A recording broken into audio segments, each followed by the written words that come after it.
Hello, good afternoon. Welcome to Dear Vision Friends. I'm 𝙀𝙬𝙧𝙮, a program director of today's Discursive program. I'm a curator and researcher based in Seoul and the founder of the interdisciplinary curatorial research platform, Drifting Curriculum. It is a great honor and pleasure to organize this program with the Arco Art Center in collaboration with TBA 21 Ocean Space. This program, planned in conjunction with the 30th anniversary special exhibition of Korean Pavilion at the Venice Biennale, will be held over the next 2 days at the Ocean Space and Palazzo Malta, Ordini di Malta in Venice. So before we begin, I'd like to introduce 𝙀𝙀𝙭𝙪𝙣𝙀, the director of the Arco Art Center, who has overseen the 30th anniversary special exhibition of the Korean Pavilion at Biennale. Every island is a mountain. So please join me in welcoming Director 𝙀𝙀𝙭𝙪𝙣𝙀.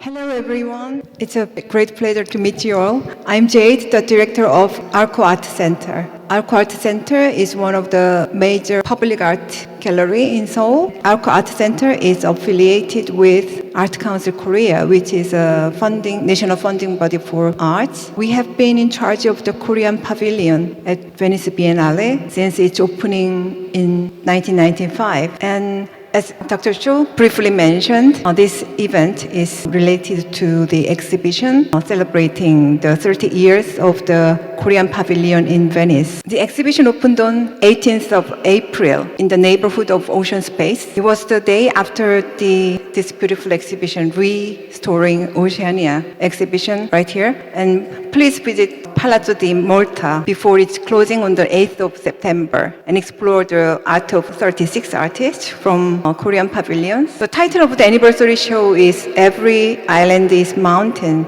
The metaphor of the islands and mountains means separate islands connected through underwater terrain. The concept emerged from the conversations with participating artists about what art means in this challenging time in the face of the climate crisis. This idea has evolved into archipelagic or oceanic thinking in art, making us rethink the relationship between art and the ecosystem, etc. And this forms the core of this discourse program, Dear Ocean Friends. We immensely and sincerely appreciate TBA 21 Academy who are willing to accept our proposal and collaborate for this beautiful event. And thank you so much, 𝙀𝙀, leader of Drifting Curriculum, for co-organizing this program and bringing all these wonderful people together. And our supporters, Lush Korea, who made this program possible, and Hyundai Motors, Hermes, the Shinhan Bank, and the Korean Air for contributing to the Every Island is a Mountain exhibition. I hope you enjoy this program and the exhibition. Thank you. Thank you, Jade, for the great introduction and overview. So today's session, part 1, titled Monsoon, Futurism, will examine post-Anthropocene Asian futurism and analyze cultural narratives that challenge Eurocentrism by studying the cultural text of Asian, Pacific, and Indian Ocean communities from the 20th and 21st century through the concept of maritime thinking. So this approach aims to understand and create hybrid and mixed narratives through their interconnections. I'm thrilled to welcome Chi-Jung Chang, Young-Kyung Park, and Utemeta Bauer, Marcus Raymond, and Ikibai Kuru to today's program.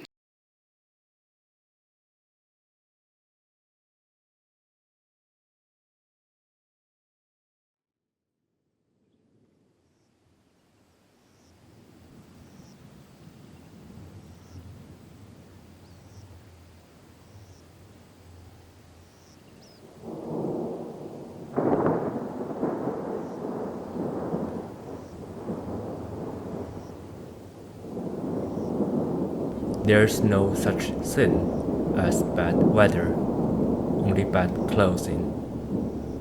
I heard this proverb while traveling through Norway. The time when the story began is somewhat unknown. Was it my visit to the first batch of Taiwanese Han people who settled when they sailed east from coastal China, right after Typhoon 𝙁𝙁 raged the outlying islands in 2015? Or was it the monsoon season that I experienced in Jeju Island, South Korea in the summer of 2016? I came to realize that with artistic exploration and practice, I was slowly approaching and making the island to become a happening site. In a place distant from the highly urbanized and artificialized landscape, the island once again allows intense weathers and climate characteristics of East to Southeast Asia to be present, and also invited me to be buried in the ever-changing and eventful natural and historical sentiments of the monsoon climate. Nevertheless, to be precise, my 2017 expedition to Svalbard was perhaps the starting point where I identified and navigated myself on this path. At that time, I left the EU and the Schengen area to fly to the cold coast, or the pointed mountain discovered by the Dutch more than 400 years ago. Today, according to the Svalbard Act in 1925, anyone can travel to and live on the Arctic islands as long as you have a way to make a living in this tough environment. A large percentage of long-term residents there is actually of Thai. At the same time, other participants and I taking part in the Arctic Circle interdisciplinary expedition from all over the world were safely and comfortably staying inside the heated sail ship, protected by professional guides and crew. We discussed how, as professionals in various backgrounds, we should implement our plans during this comfortable, tourist-like itinerary when we came to the cold and turbulent Arctic Ocean at 80 degrees north latitude, or experience the journeys of Roald Amundsen and those who have set foot here and survived the harsh reality outside the cabin.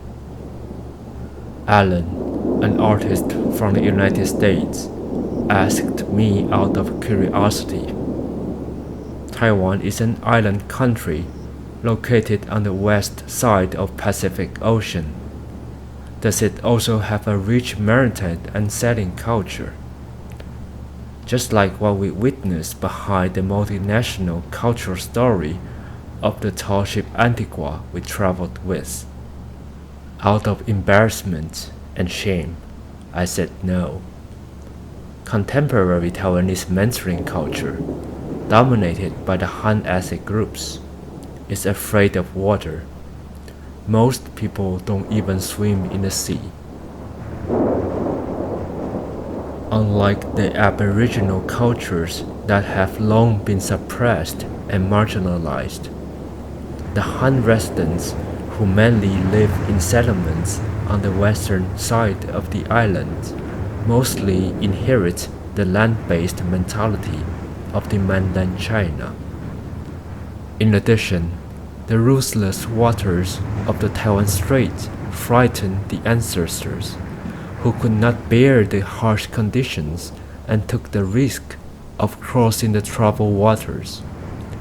Even after they safely landed on the island, various folklores and taboos have been passed down and created a fear of water. This mentality remains until today, amid the competition, blending, and erasure of frequently changing colonial paradigms.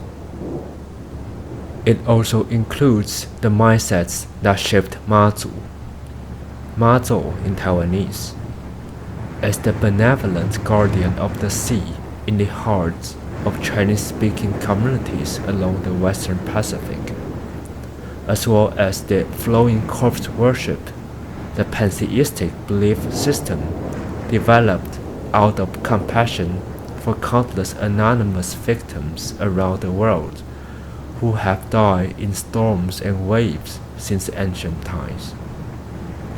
All coexisting in Formosa, the beautiful islands in Portuguese, an island that has been visited by fishermen, merchants, pirates, and other travelers from all over the world, living with earthquakes and typhoons all year round.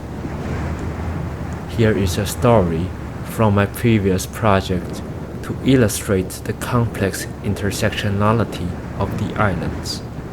In Port of Fata Morgana, which I explored the rise, fall, and ultimately the nihility of Kaohsiung, the southern port city of Taiwan, there is a temple 𝙁𝙁, built in Japanese style to worship a Japanese worship and officers named Marshal of the Sea, 𝙈𝙬𝙯𝙙. The story comes from the largest and most controversial event on justice for housing in Taiwan's modern history, the Houmaogang Village relocation incident. In Houmaogang Village, a prosperous fishing village said to be named after the activities of the Dutch in the 17th century, a local fisherman caught a skull in 1946 and enshrined it in a temple. Later, a person of the deceased had claimed in the local stream that he was a Japanese naval officer who died in the service of the Pacific War, at a time when the villagers of Houmaogang have long faced the vicious eviction of residents by the nationalistic government of the Republic of China, which succeeded previous colonizers from Japan through the establishment of heavy industrial zones in response to port expansion. The existence of the marshal has gradually become a spiritual sustenance for the temple's believers to resist state violence.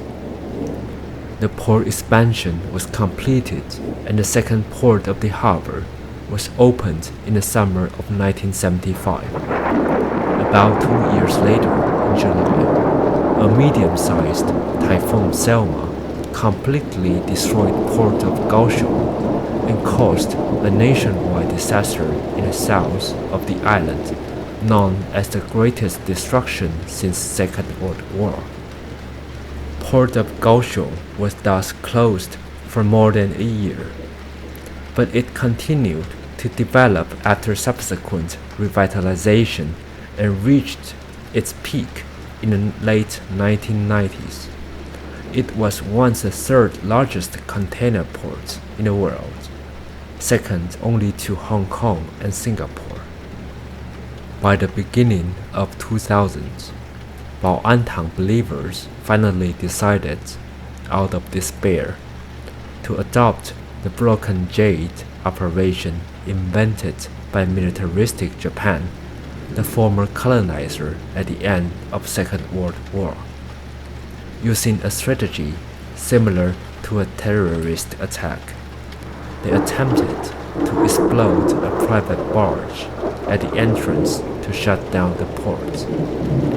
They disclosed this plan to the international press media as the last resistance to the central government, bringing a radical end to nearly half a century of struggle. Finally, in 2018, by chance, the temple committee learned through the Japanese government the true identity of the mysterious Marshal of the Sea, who was Matao Takada from Kumamoto, Japan. This surprising anecdote hence triggered religious and cultural exchanges between Taiwan and Japan, and a spirit summoning ritual was thus held in the port water by the temple committee. Roaming through these waterfront memories in Taiwan clearly embodies the porous fluidity of various issues fields and perspectives that fascinate me as they flow and mix with each other, as well as the gray areas and ambiguity that it reveals. It suggests a loose and unstable motivation for survival, and at the same time weaves a soft and flexible criticality in an internalized way. Projecting how the seas surrounding the islands is thus culturally understood as a mixture of fear and intimacy. In early 2022, when the Ukraine-Russia war began, I was in Denmark, experiencing the end of winter. My citizenship as a Taiwanese instantly triggered many discussions about war and borders within the people I met, and my passport was checked much more frequently for the legitimacy of my identity when traveling across borders of Denmark, Germany, and the Netherlands, because internationally, the information on my travel documents is a confusing Republic of China, Taiwan. At the end of 2022, I relocated myself from Taiwan to the Netherlands. It is a coastal lowland country known for its ever-changing weather and humidity. But for me, it is mild and dry. It is also a country that is proud of living with water from a social environmental level, and as a former colonial power, has capitalized and technologicalized water across the global maps. I discussed water, climates, environment, and other issues with fellow participants from all over the world in a professionally comfortable and safe environment of Jan van Eyck Academy, an intellectual space like a beautiful garden in the south of the Netherlands. This comfort made me uneasy and took me back to the conversations in the sail-ship cabin of 2017. Once again, my eyes laid on the high Arctic of Europe through the Taiwanese news media, looking at a border and transitional region that has experienced destruction of warfare and indigenous oppression in the past and is facing the expansion of neo-imperialism today, as if what islands of Taiwan have. There are many complex similarities in the Norwegian town Kirkenes, a port town located on the border of Norway, Russia, and Finland, facing the Barents Sea, together with the residents in the north of global north who have dealt with the situation of neglect and geopolitical struggles, facing the closed borders entangled with unbreakable local and stateless roots of cultural solidarity. In August 2023, I returned to the Arctic Circle in order to avoid the heat and tourists in the south.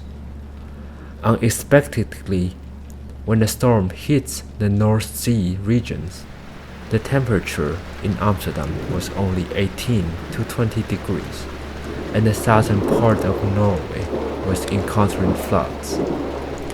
On the contrary, the northernmost of Schengen border in the Arctic Circle was unexpectedly sunny with daytime temperature of 26 degrees.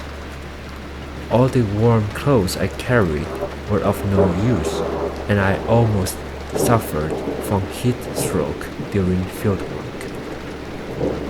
On the other hand, the Norwegian brand trekking boots I bought in Longyearbyen, capital of Svalbard in 2017, have remained completely soaked along the journey due to material deterioration and cracking of the waterproof and breathable layer of Gore-Tex. This experience of absurdity and discomfort made me, who highly relied on functional outdoor equipment when exposing myself in different weather conditions and climates, turn to thinking about the relationship between clothing and agency, and how the manufacturing, markets, and consumption in textile technology are echoing both in the micro scale, sensual experience, and macro scale, geopolitical understanding. Again, back to the old saying, there's no such thing as bad weather, only bad clothing. From the establishment of the Norwegian brand Helly Hansen, I saw a persuasive narrative of storytelling about human beings living in the difficult environments on the west coast of Scandinavia at the end of 19th century. It helps us understand how the drive for survival and comfort has led humanity from waterproof fabrics made with linseed oil and canvas to today's achievements of technological fabrics standardized on the global market, such as Gore-Tex, produced from petrochemical raw materials. It also reflects what American historian Rachel Gross pointed out in her paper. Outdoor gear consumptions have become essential for the heroic path of humans fulfilling their goals to overcome difficulties, get close to or conquer nature, and pursue self-realization.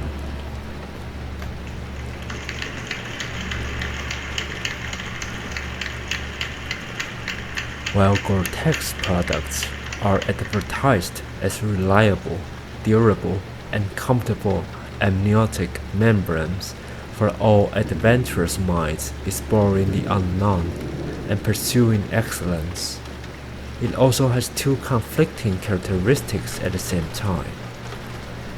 Petrochemical products with high environmental costs and unable to be degraded, and meanwhile, as if the second layer of skin, notoriously difficult to maintain and often have a limited lifespan of metabolism. When I dived deeper into textile technology industries such as Gore-Tex, I realized Taiwan's leading position in the high-tech textile industry. Just like Taiwan is nowadays recognized internationally as an irreplaceable indicator in the high-tech chip supply chain and even the happening AI industry.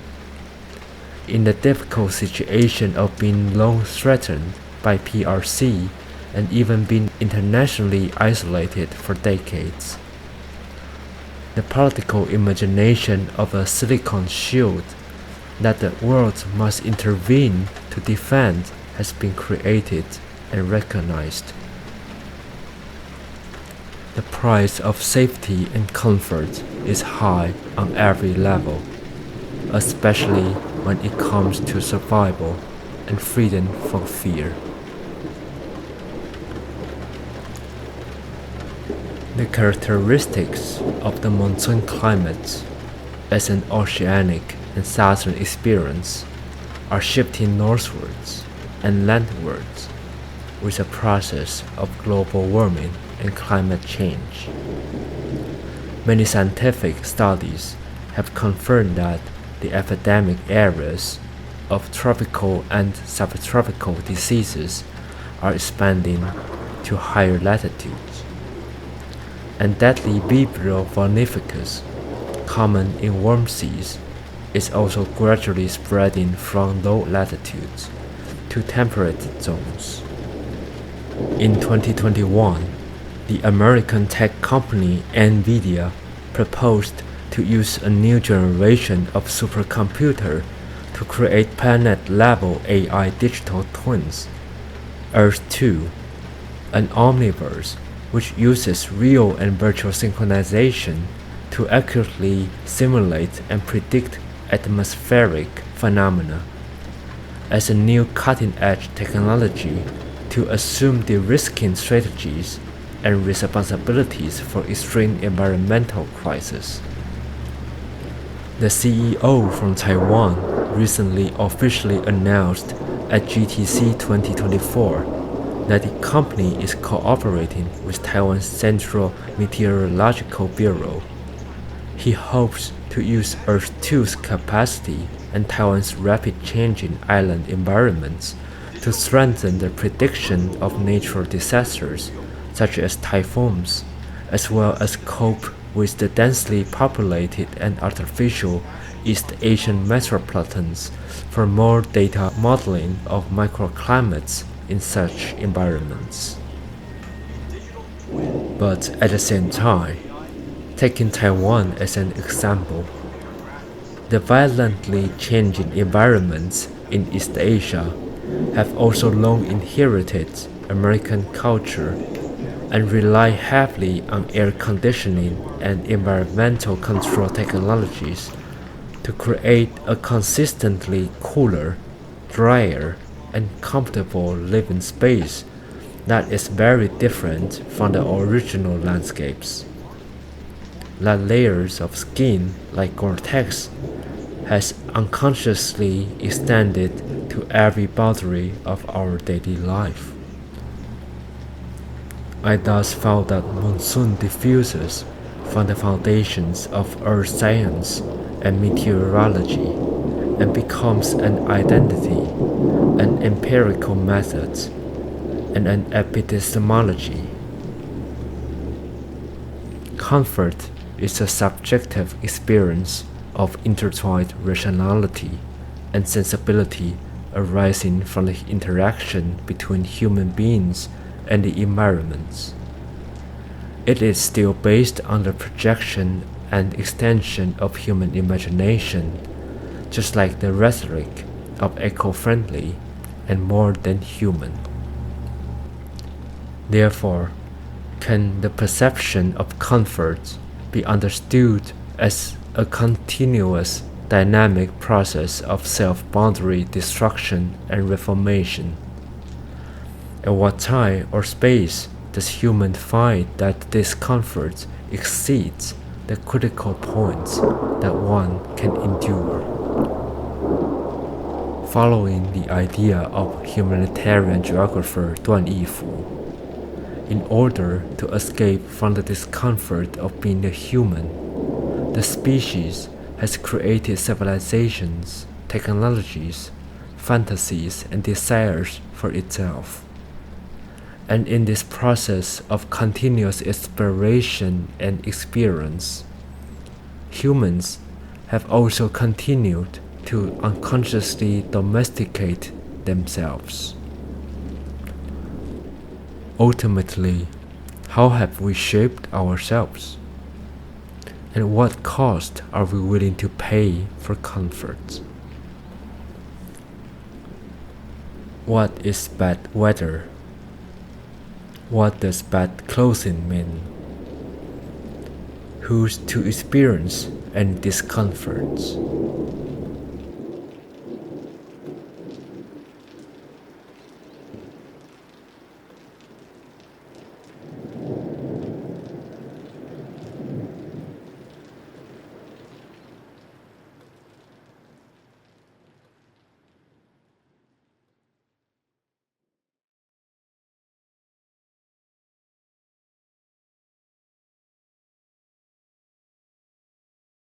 Thank you very much for the kind introduction and invitation, and also thank you for coming to this session. I arrived in Venice on Monday and find that so many exciting things are going on here right now, so thanks for coming. So it is a great honor to be here and to have an opportunity to tell the story of the Korean Ocean in the age of the Anthropocene and to think about a new, caring way of imagining and practicing our common future. I'm very thrilled and also very nervous to talk among these fascinating artworks. I'm an anthropologist who lives and teaches on Jeju Island in South Korea. I'm not a native of Jeju, and few people would mistake me for one. I used to visit and research on Jeju before I moved to Jeju a few years ago, but since I moved to Jeju, ironically, I have begun to do more research on the southern coast of the mainland and the surrounding islands. There are additional difficulties in doing research at one's workplace and home. Nevertheless, living and working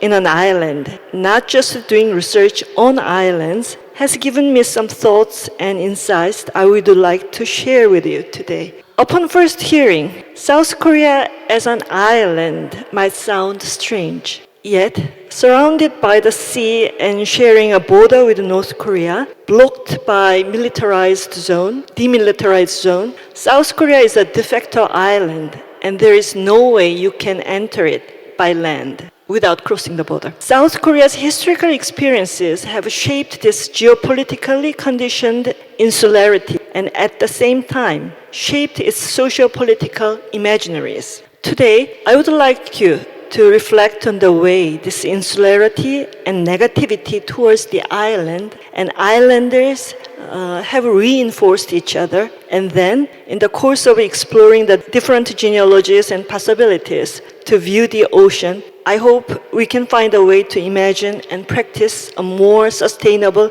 and caring future. The dominant island imageries in South Korea often depict the island as isolated and backward. It is a place where somebody can be detained and even slaved as a salt farm worker or a sex worker in popular imagination. It is a locale where customs are distinct and long-standing traditions have endured. Islands are dangerous without proper legal protection, close to the border, and do not have enough public services, including healthcare and transportation. It is not infrequent for men to die in fishing accidents, and due to the excess of women, some communities even permit polygamy. In the past, fishing boats have been the target of piracy, with Japanese pirates being responsible for some incidents. In more recent times, Chinese fishers have also been involved in attacks on fishing boats.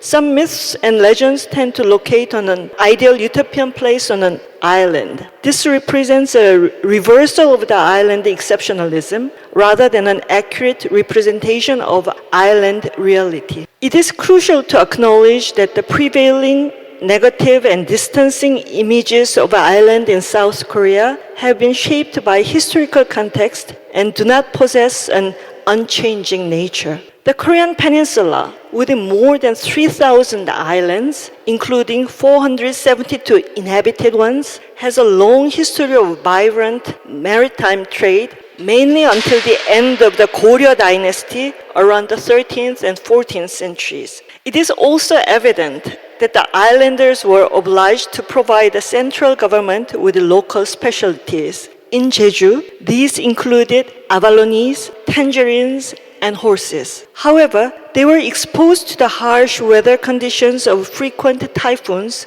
and pirate invasions from neighboring regions. However, the fundamental transformation in the central government's attitude to the islands came at the beginning of Joseon dynasty. As the Japanese Wako pirates' raids became increasingly uncontrollable from the 14th century onwards, the Joseon dynasty decided to empty the islands, partly to prevent the possible emergence of collaborators and to abandon the protection and deserted the remaining islanders. This policy is called the empty island policy and lasted until the late 19th century, just before colonization. In this period, the ordinary people in Korea began to view the islanders as inferior, the islands as dangerous, and the inhabited islands not inhabited as an exception. In Jeju, between 1629 and 1825, the inhabitants were strictly forbidden to leave the island to ensure the supply of local specialties to the central government and the royal family. Many of the residents were displaced while trying to escape the harsh living conditions and taxation. The plight of Korea's islands and islanders has continued into modern times. As I mentioned earlier, the division of Korea made South Korea a de facto island, in a sense more isolated than typical islands. Unlike land borders, the North and South have never officially agreed on maritime borders, usually by accident, but sometimes deliberately. Fishing boats and fishermen cross the border, occasionally leading to military conflicts or espionage cases. This maritime border did make the sea more dangerous and suspicious. As relations between the United States and China have deteriorated, South Korea has also increased its vigilance towards China. Under the US-Korea alliance, Jeju has been transformed into a strategic base against China, leading to the construction of a naval base. Nuclear submarines have become more frequent in Korean waters, and with North Korea and Russia forming a closer relationship recently, there is increasing demand for South Korea to develop its own nuclear submarines. This is a photo of a US nuclear submarine docked at the Jeju Gangjang Naval Base. This is another photo of a US nuclear submarine at the Jeju Gangjang Naval Base. If there is a naval base, there is a following need for an air base. There is an ongoing project to build a second airport in Jeju, and this new airport will inevitably be used as a military air base. Nuclear submarines are not the only threat to the sea. A belt of nuclear and thermal power plants runs along South Korea's southeastern coast. This is partly to supply electricity to the industrial zones being developed in the southeast. Now, with the growth of the IT industry, industrial electricity demand is also being concentrated in the capital region around Seoul. Coastal communities are once again being asked to sacrifice for those living in the capital and inland region, and fears are heightened by the vulnerability of the power plant belt to earthquakes. In addition, the decision to locate nuclear waste storage on an island off the west coast further emphasizes the peripheral status of the coast and islands. Another point of contention concerns contaminated water from Fukushima. Korean fishermen are not only afraid of radioactive contamination themselves, but also face double pressure. They are too afraid of the collapse of the fishing industry to publicize or effectively resist the dangers of radiation. Marine debris washing ashore and household waste from island regions not properly collected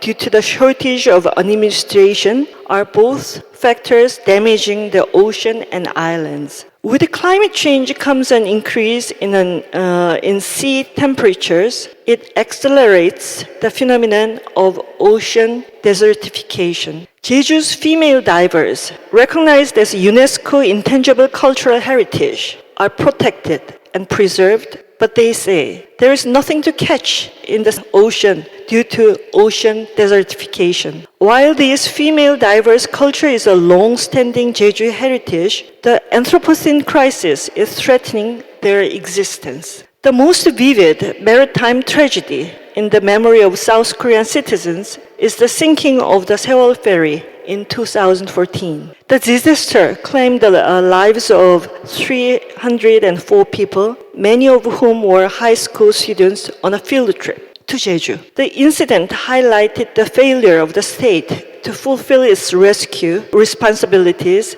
and exposed the shortcomings of the coastal passenger industry. Public outrage led to President Park Geun-hye's impeachment and her government's early resignation. In the aftermath of the incident, the Incheon-Jeju ferry service was temporarily reinstated after a 7 years interruption, but has been suspended with no freight or passenger services currently operating. The event, in which the ferry slowly sank before the eyes of many, resulting in the loss of many young lives, has left many citizens with a deep trauma about the sea. So far, we've discussed mostly dark and serious topics. So it's time to return to my theme of life, repair, and peace, finally. The next few photos highlight the stunning natural beauty of Jeju. While the video cannot be played here, this photo captures dolphins frolicking along the Jeju coastline.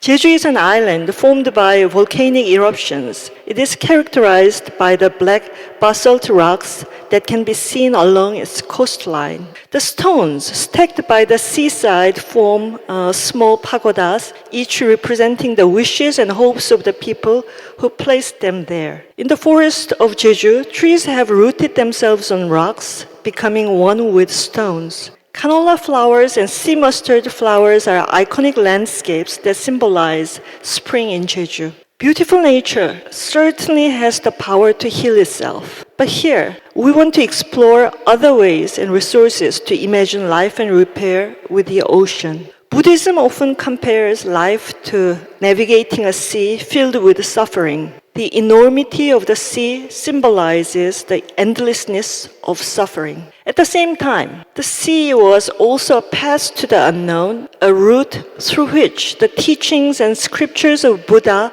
unexpectedly arrived from distant lands, bringing gifts and wonders. The map on the left shows the routes through which Buddhism spread via sea. The ship on the right is a recreation of vessel carrying Buddhist scriptures commemorating the spread of Buddhism in a festival held in Yeonggwang, South Jeolla Province, South Korea. Yeonggwang likes to believe that their region was the first area in the Korean peninsula where Buddhism was introduced. There are many others too. Haenam, the southernmost village in South Korea, also has legends about the arrival of Buddhism. The photo shows a view of Mihwangsa Temple in Haenam. An interesting feature of Mihwangsa Temple, built in the 7th century, is the sea creatures like octopuses and crabs carved into its foundation stones. It is said that when the Buddha's teachings arrived, all the creatures of the sea, including crabs and octopuses,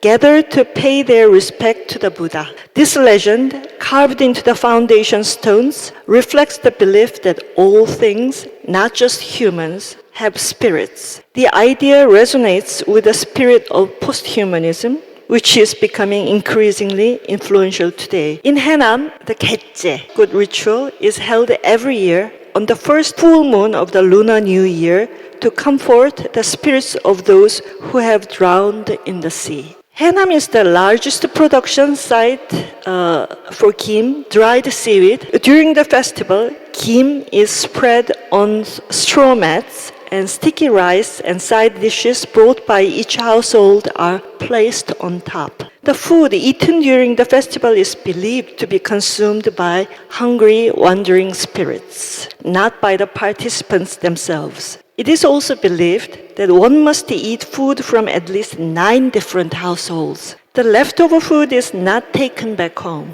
Instead, the offerings placed on the 김 are left on the mud flats to be washed out to sea by the tide. This is a scene of Ꙁ𝙀𝙧 ritual that started during the day and is now concluding at sunset. This Ꙁ𝙀, 헌식굿, is an old custom. However, some participants have expanded the meaning of the custom and have begun including tributes to the victim of the 세월 ferry disaster among the spirits of those who drowned at sea. This offering includes snacks and 떡볶이, spicy rice cake, foods not typically used in traditional rites, but favored by children and teenagers. The old ritual has found a new meaning by honoring the more recent victims, forging new kinship between the ritual participants and victims, adding new layers of connection to the humans and the ocean. Yellow is the symbolic color for commemorating the victims of the 세월 ferry disaster. Despite citizens' opposition, the Jeju Gangjong Naval Base was completed and is continually expanding its facilities. As mentioned earlier, constructing a military airport is also a genuine possibility. However, the resistance movement has formed an international peace movement in solidarity with those opposing military bases under US influence, including in Okinawa, the ones in Okinawa and in Hawaii. The Korean peninsula, mentioned as part of the Confucian civilization, has imagined itself primarily in relation to China and Japan only. Despite being a crucial link in the US Pacific strategy, it has focused solely on East Asia rather than promoting solidarity with the Pacific world. This reflects ignorance, indifference, and denial of its oceanic origin, and such a continental mindset has hindered efforts to address and overcome the reality of Korean division. So, what I argue here then is that listening to the story of the South Korean Ocean requires attention to the nation's contested histories of subordination, the Cold War, and developmentalism. I believe that turning to an island perspective can open up the way to decolonization. So we need to approach islands as relationships. One needs to move beyond the modern view of islands as isolated and resource-limited places and perceives them as sites of connectivity and resilience. Then we also need to perceive ocean as mediators of relationships. Islands are relational, non-linear, non-singular, and a world of more than humans. The alternative perspective requires a radical shift. If one insists on the autonomous subject of modernity, the islands merely implicate underdevelopment, isolation, pollution, exploitation, extraction, and deprivation. Yet, I want to emphasize that the current Anthropocene reality is a result of unequal globalization. In the case of Jeju, militarization, cash crop agriculture, industrial livestock farming, over-tourism, and developmentalism all reflect its unequal relationship to the mainland. Therefore, alternative thinking must be concrete and mindful of historical context, everyday reality, and the power structure. Repair is not a simple return to the past. It is hope and belief in a new possibility and future. So I'd like to propose thinking with ocean and islands, not just about ocean and islands. So please join us in thinking and acting with the ocean, exploring a new caring path for the common future. Thank you.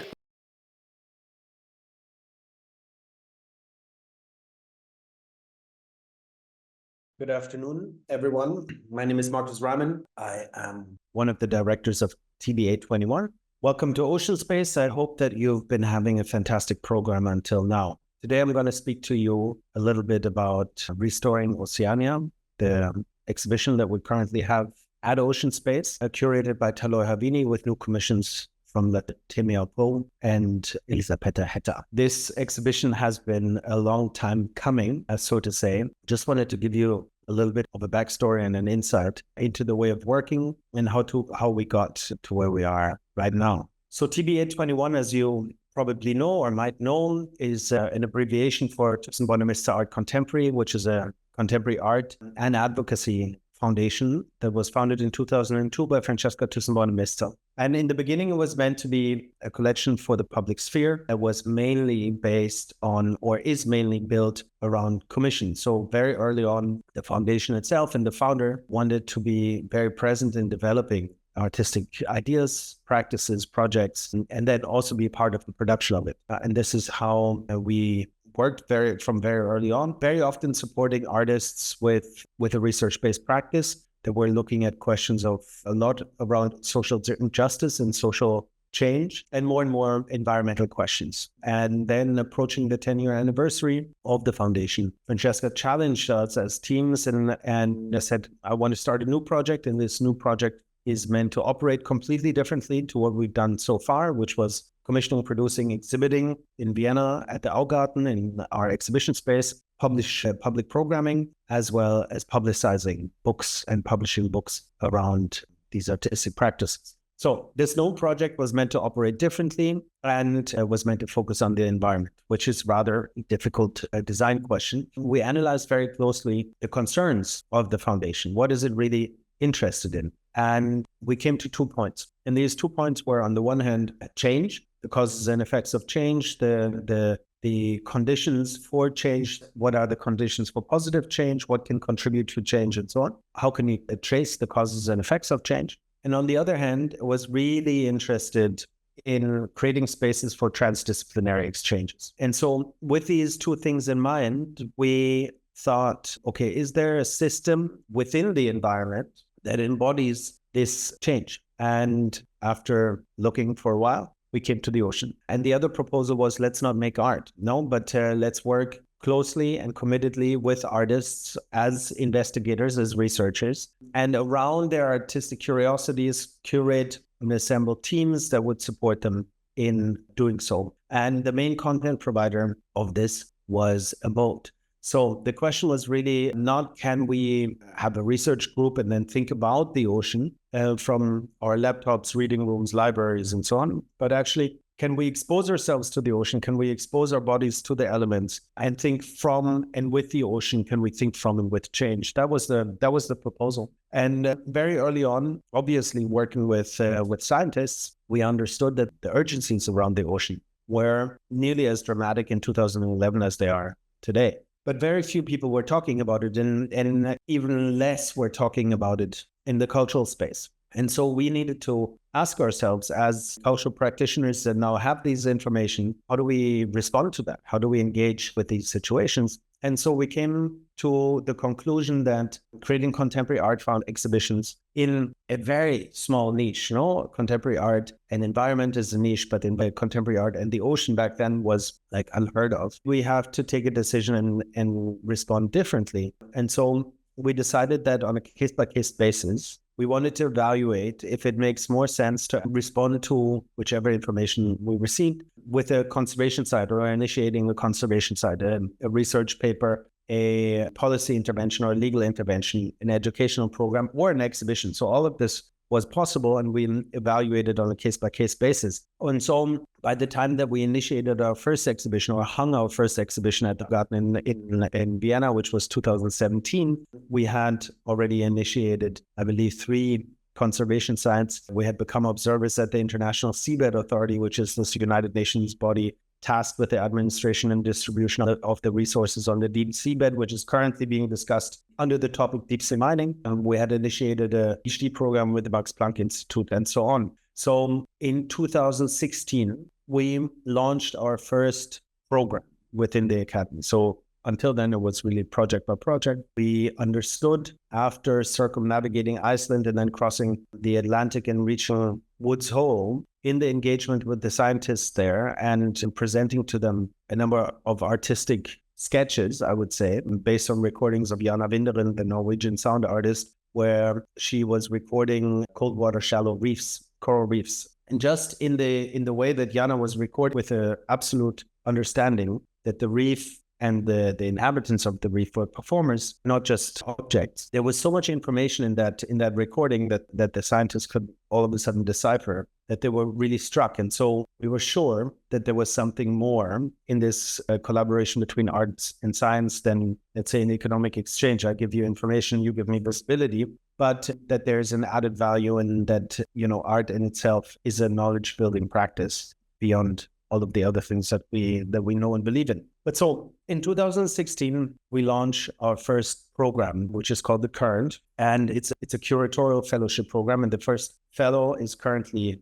amongst you, 𝙀𝙫𝙚𝙧𝙮, who led the first 3-year cycle, which meant 2 moments every year. One moment of collective field research, where the curator was asked to invite 5 people, ideally from different disciplines, to engage with the places and communities under certain curatorial aspects that we had elaborated on together before. In this case, it was the collective body, the collective experience, and in that, looking at ancestral management and conservation tools that have been reinterpreted and rediscovered for modern day conservation, like the rahui or the taboo. And we were also looking very closely at modes of exchange, like the kula ring in Papua New Guinea. But what we realized very early on, traveling in Oceania and the Pacific, is obviously that just being present there uncovered and made a number of things visible that we hadn't considered from far away in the preparatory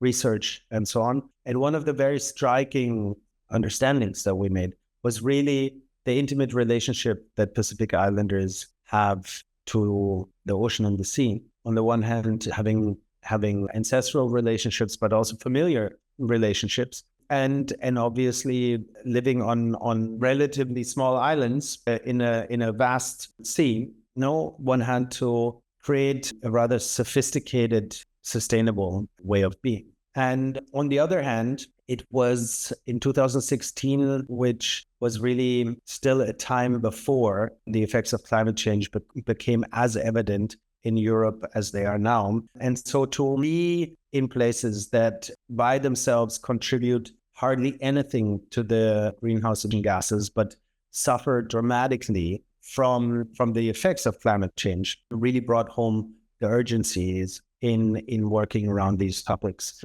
And upon return after return after return, and always being met with skepticism that we really, really meant to be there, meant to want to engage, meant to return, and meant to be committed over time, and not just as visitors, not just extracting inspiration, extracting imagery, extracting information and relationships, but really wanting to contribute and be present and learn with humility and respecting the protocols, right? It was a long journey to build trust, to build relationships, to build confidence in the space itself. Over the years, we were able to work with a number of really fantastic colleagues from Oceania and build these relationships and build the trust. The second cycle of the current was then led by Chus Martinez, who also traveled Oceania, and we continued being present in the space until 2020. Obviously, the first year of COVID,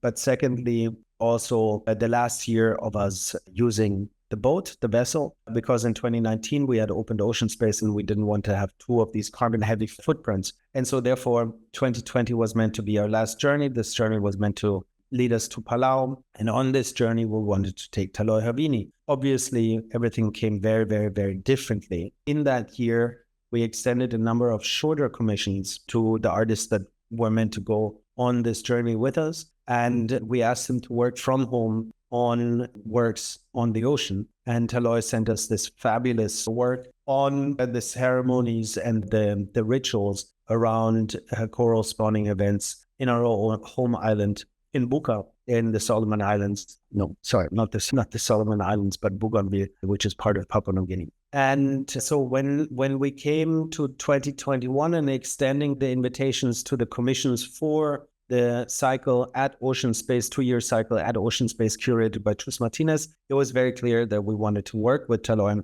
And so we extended the invitation, and Taloi actually was, I think we were present enough and we had spent enough time with each other virtually that she accepted the invitation to actually do this commission for Ocean Space, knowing at that point that she wouldn't be able to travel to Ocean Space to see the exhibition. This way of working was so productive and so meaningful that when we were thinking about the exhibition this year, we said, okay, good, let's invite Taloi back and let's work with her as the curator of this exhibition, Restoring Oceania.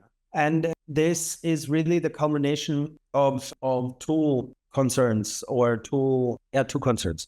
the one hand, we have this long-standing relationship to practitioners and the people of Oceania, where we said, okay, good, we really want to honor this and we want to celebrate this through a big exhibition coinciding with this year's biennial. And on the other hand, 2 years ago, the island state of Nauru triggered at the International Seabed Authority what is called the 2-year rule. And the 2-year rule means that a nation, together with a mining company, which is in this case the metals company, could start commercially mining the seabed in a stake within the high seas, which again, in this case, is the 𝙈𝙤𝙪𝙘𝙀 zone in Oceania. And during our second journey with 𝙀𝙀𝙭𝙀 to the Tuamotus, we tried to go to Mururoa, the atoll where the French government tested 193 nuclear weapons. And understanding and being in that place and understanding the nuclear history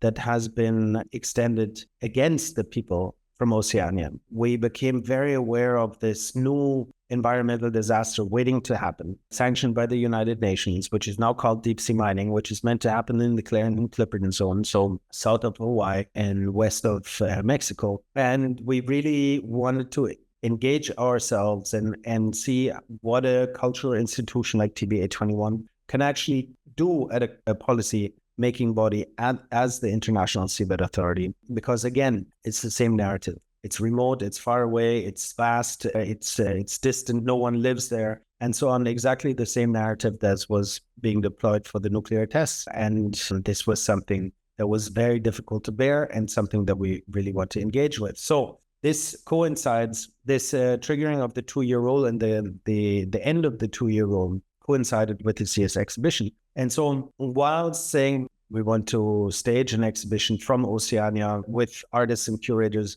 from Oceania, we also said, let's look at this concern of TBA21 Academy, which is called deep sea mining, that we've been engaging with for a longest time. And so Loy set out to find artists with practices that were engaged, that were socially engaged, politically engaged. And this is how we came to 𝙁𝙗. 𝙁𝙗 had been working a lot with the communities on sea level rise. She had experienced the presence of what was called back then Nautilus, which is a deep sea mining company in Tonga, and their engagement with the civil society groups and so on. So this was a very fruitful conversation. 𝙁𝙗 was immediately interested in Taloy's work since a long time, has always dealt with extraction. So this was really a very, very positive and productive conversation and first engagement. 𝙁𝙗 really took this commission to work within the communities to build and create an awareness of this oncoming danger, which is called deep sea mining, and started raising awareness also on the tactics and strategies of the mining companies to engage with civic society, to make promises in education, capacity building, and so on. The work that you see in ocean space currently, in the first space, once you enter, is exactly tapping into this. I think it's very exemplary for the way that we work, and because it's not figurative. No, it's not illustrative. It is working with the topics that we address in a very poetic, communal way, in a convivial way, right? 𝙁𝙗 has a very strong performance practice, and in this sense is actually sharing the infrastructure for the performance and inviting both Venetian sports clubs to engage with the work in a more performative setting, in a more formalized setting, and as well as individuals in a setting where they're invited to engage with work as they choose. No, the work also asks the question about labor. Are we willing to put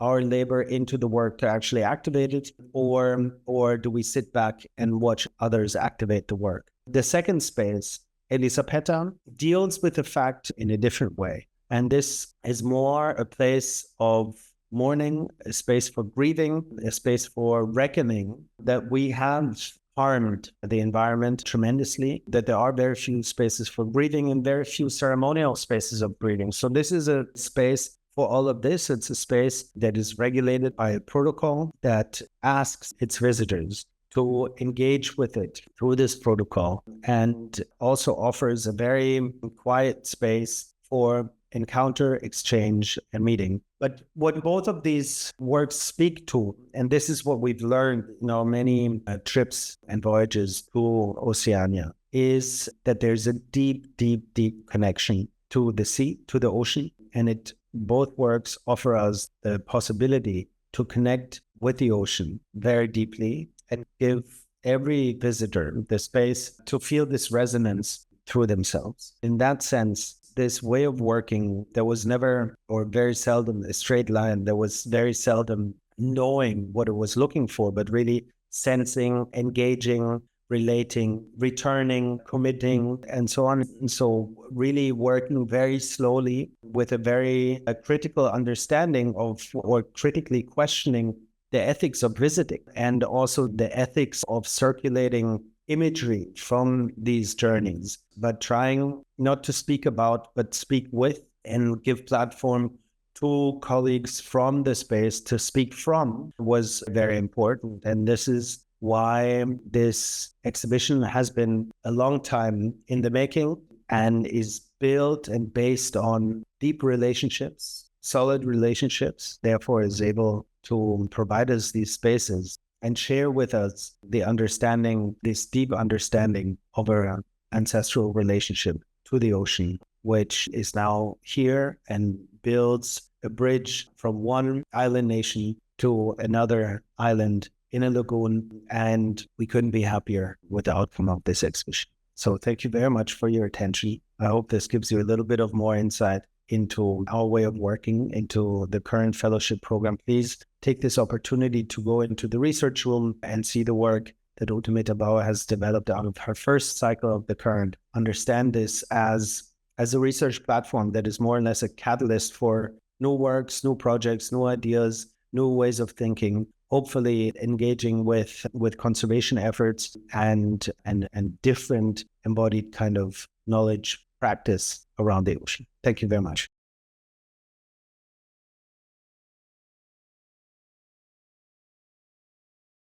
Hello. First of all, thanks so much to Arco, to Jade and everybody to have us here. Like Marcus, I'm really also amazed to have this set of speakers coming from very different backgrounds and contexts. And it's really wonderful that we have a lot that we can share and that we can share across geographies, disciplines, really addressing the urgency of the climate crisis. I just recently curated a Biennale in Saudi Arabia, in Diriyah, and when we were de-installing, we had twice the week before I came here, 50 degrees. And I learned in Kuwait the temperature was even higher. We also just had a board meeting with TBA21, joined by a colleague, marine biologist from King Abdullah University in the Red Sea, Professor Carlos Duarte, who is also a board member of TBA21. He explained to me, because I said it's not as bad as one assumes because it's dry heat.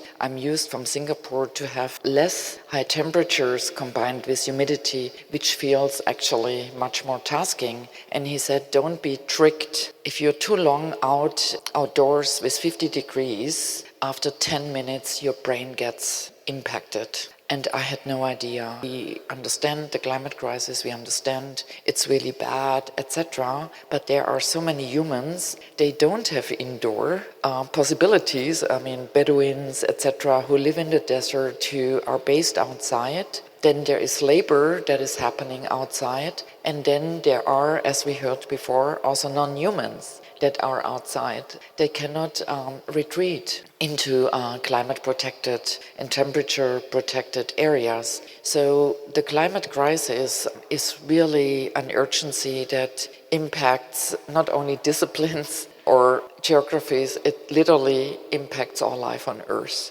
And only if we understand this planetary impact on us, I think maybe we are much more attentive to engage not only in advocacy groups or sharing ideas, but we really have to put pressure on policymakers. If we don't change policies, nothing is happening. Marcus mentioned already that I got invited in 2015 by Francesca von Habsburg and Markus Rehmann in the foundation of that space, of ocean space, to lead the first expedition cycle, which was 3 trips each between a week and 2 weeks into the Pacific. So 2015, we went to Papua New Guinea, to Milne Bay province. In 2016, we went to French Polynesia, coinciding with the 50th anniversary of the first nuclear tests in French Polynesia, in Howe Islands. And in 2017, we went to Fiji to look into what Marcus also mentioned before, to look into restoration and conservation impact that is acknowledging traditional knowledges, ancestral knowledges, and customary law like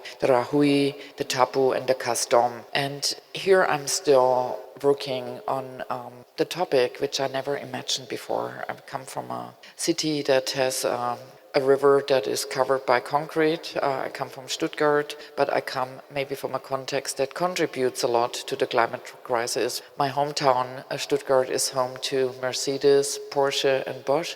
We always think, oh, what does this do in relation? You're not at the ocean, you're not linked to an impacted area. We are contributing to it. So I really think we have to also say goodbye to the naive thought that we are not part of it. We're also consumers. I'm a consumer, so I'm a contributor to this crisis. And what I wanted to introduce today, actually we have in the small research space here, and I'm grateful to Ocean Space to invite us, the result of a multi-year inquiry, which actually is not just multi-year, it's multinational, it's multi-generational, and it's multidisciplinary with at least 15 people involved in it. 𝙈𝙤𝙪𝙗𝙀 is here, a research assistant also on the projects. Yeah, as you see here, it is a bigger group.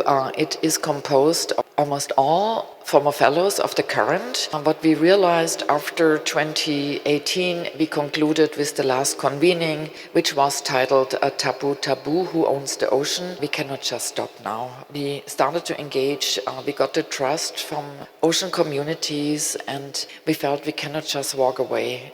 It takes time to create this trust, to establish relationships, and they need to be sustainable. So the fellows said, is there a way that we can continue? And of course, TBA went into the next cycle, etc. They cannot continue to give support, financial support, infrastructure. So we applied with our ministry in Singapore for a grant, and it was actually granted. And here you see the group. It also involves as a co-PI my colleague in the remote sensing lab.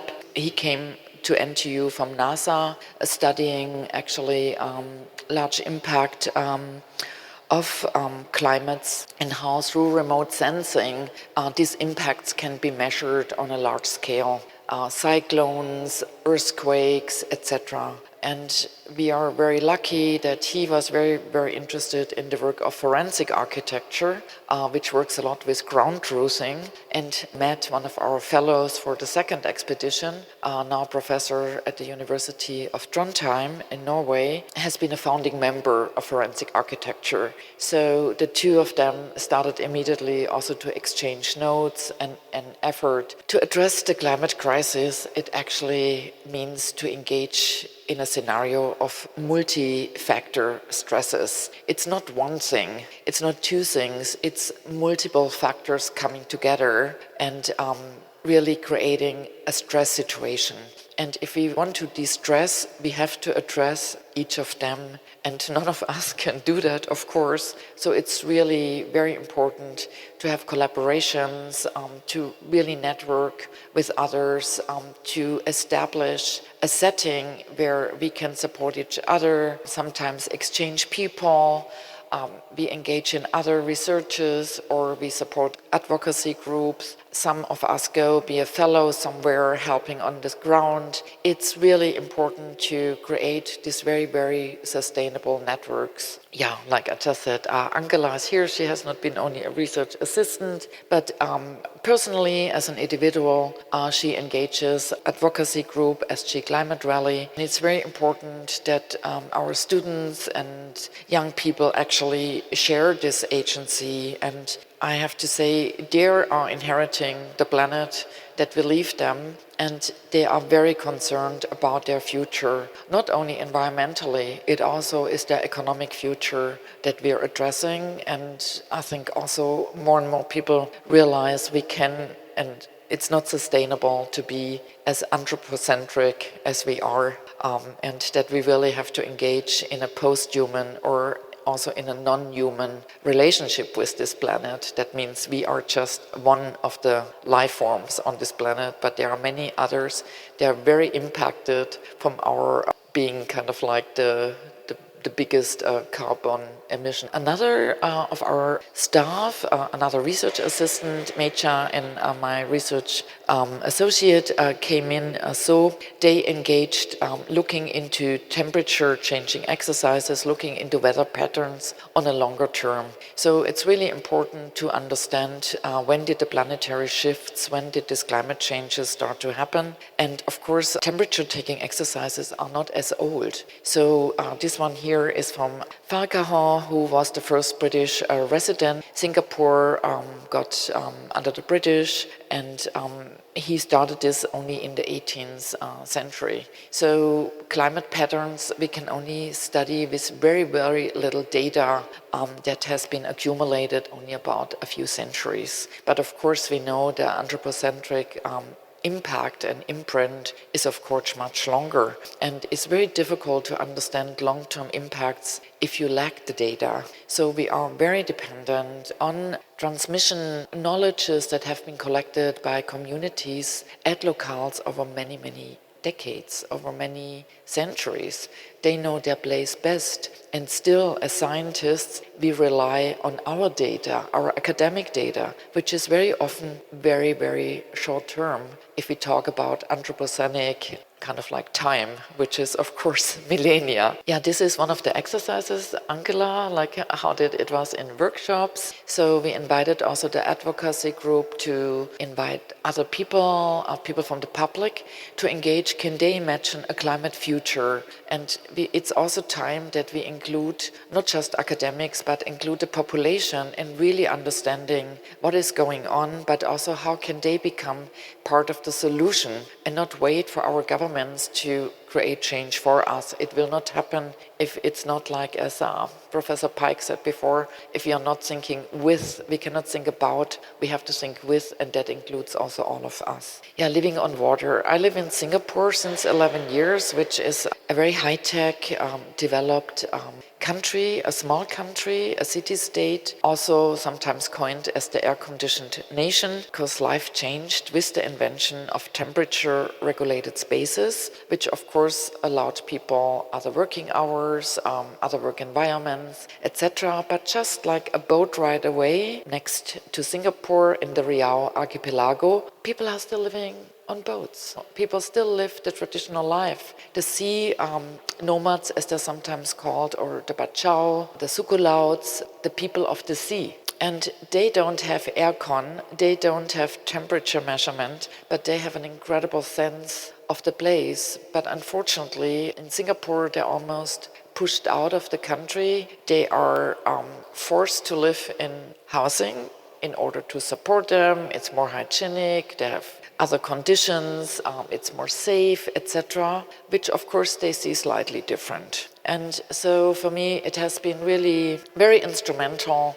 to encouraged by the work with TBA, with the current, to look closer to home. I said, of course, I spent these trips to the Pacific, but I said, what is actually, I live in the Pacific, I live on an island actually. And I wasn't even aware, because Singapore gave up the extension of island. Singapore at one point was no more Singapore Island, it became Singapore. And I had to remind myself, I live on an island and I live actually in an archipelago. And I started to work with Bintan, mainly it's part of the Riau. It's 40 minutes away from Singapore, and I worked there since about 2016. So it's also now quite some time. And I see even the changes now being part of this community, and you don't become part of a community by your decision, it's by their decision. Once they invite you to become part of it, I started to have a kelong there, I'm regular there, together with colleagues, and we work with the community and being part of that community. I also was very stunned then to meet, through my fellows and research assistants, actually members of the Singapore Sukulaut, of the Singapore Sea community, because you don't find them anymore. They have very, very small coastlines, 140 meters. So it's very hard even to identify where they are. And so I was very glad to make contact with Orang Laut SG, who calls themselves island descendants, because these islands are often no more existing, and they became part of our research, and they run their own research under their own terms. They create their own videos and contribute to us based on their own terms. Yeah, like Singapore, as you might have heard, like Singapore has 20% of land is created by land reclamation. That means not there is just a sand poured into the ocean. It actually means islands are connected and then connected with the main island. So more and more islands disappear, they become ghost islands. And the descendants of those islands have no land anymore. They have nothing to descend from. So it's very difficult for them also to keep their knowledges, their communities remembered, because it's generation by generation, of course, these communities shrink, people move, they intermarry, etc. So they're really engaging now, also partly through food, through music, through culture, to remember themselves of their history, of their culture, and to keep it alive. So together with NOS, with our partner university, National University of Singapore, and Yale NOS, they just created a cookbook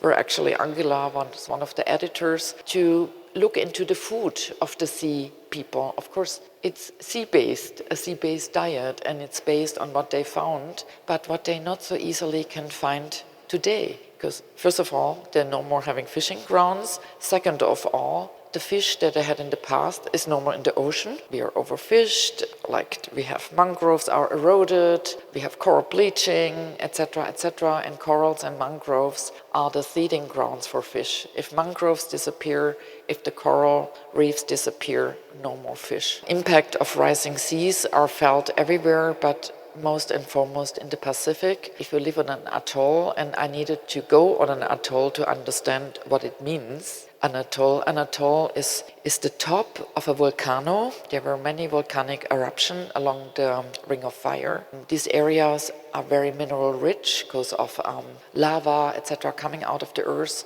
including minerals. So these are regions where there is very big biodiversity. And what you have coming a little bit often out of the ocean is the top of the volcanoes, and very often also extended by corals that started to grow there. So you will have a mix of volcanic and coral reef, coral reef and coral kind of like mixed environment. And these are only like very often not even a meter above sea level, sometimes 80 centimeters, etc. So you can imagine if we face sea level rise just by a few centimeters, it's impacting those very fragile lands. It's usually a ring, sometimes it's already lower, where you go into what is called still a lagoon, and there is a lot of activity, sea life activity inside the lagoon, outside to the lagoon, dependent on tides. And as soon as you have sea level rise, all these ecosystems are heavily impacted, and also these islands become inhabitable. Yeah, what we have here is the creation of an open marine sanctuary. It's in the Totoya Islands and Fiji, to where we went to study also the taboos. The taboos have been created to manage often land, sea, and societies in indigenous cultures. You create a taboo to avoid overfishing, or you create a taboo on land to let the soil regenerate. We know the same thing here in our farmlands. They just have a different name. You let soil sleep, or you let fishing grounds also recovering, and but a lot of this we don't do anymore. We use fertilizer, so soil don't need to sleep, and we fish and fish and fish until there is nothing left. So indigenous communities try now to re-establish what is called rahui or custom or tabu, to really not just work through policies and say, no, you cannot do that anymore, but to really regenerate and refresh also this long embodied knowledge of indigenous communities, being reminded of this necessity of nature to have cycles. And I was before at MIT, before I moved to Singapore, and we were working together with the architecture department and the media lab on the 3/11 initiative. And we heard it before by Professor Pike. 3/11 is the date when Fukushima happened. And the 3/11 initiative, they asked us, coming from the culture department in the architecture department of MIT, to really work through culture with the communities, and working through cultures, engaging and looking into traditional knowledges meant Japan always had tsunamis, Japan always had earthquakes, but they knew they cannot live near the coast. They have to live at least above the tsunami level. That means you live on half height. You only go to the sea level, you only go to the coast for work, for fishing, etc. No resource, not living there. But of course today, being at the coast is the most expensive land, is attractive land, not for long anymore, because we really are much more exposed to the weathers and to actually heavier storms, sea level rice, etc. So what they asked us is to come with storytelling and to remind people that they cannot live so close to the coastlines anymore, because tsunamis will repeat, earthquakes will repeat. We have to be reminded to live in a safer zone. It mightn't be a safe zone, but a safer zone. Yeah, you see here, this is done by one of our fellows, Lisa Rabe. She went back to Fiji now a couple of times, and the former burial grounds, actually the graves of some of the first Irish settlers in Fiji. And these burial grounds, they are from now maybe 150 years old. They're already full of barnacles. They're literally underwater when the tide is coming. So you see already sea level rise in these islands is not the future, it's the reality. Villages have to be relocated. The first village got relocated in Fiji 10 years ago, 2014. And it's more regular.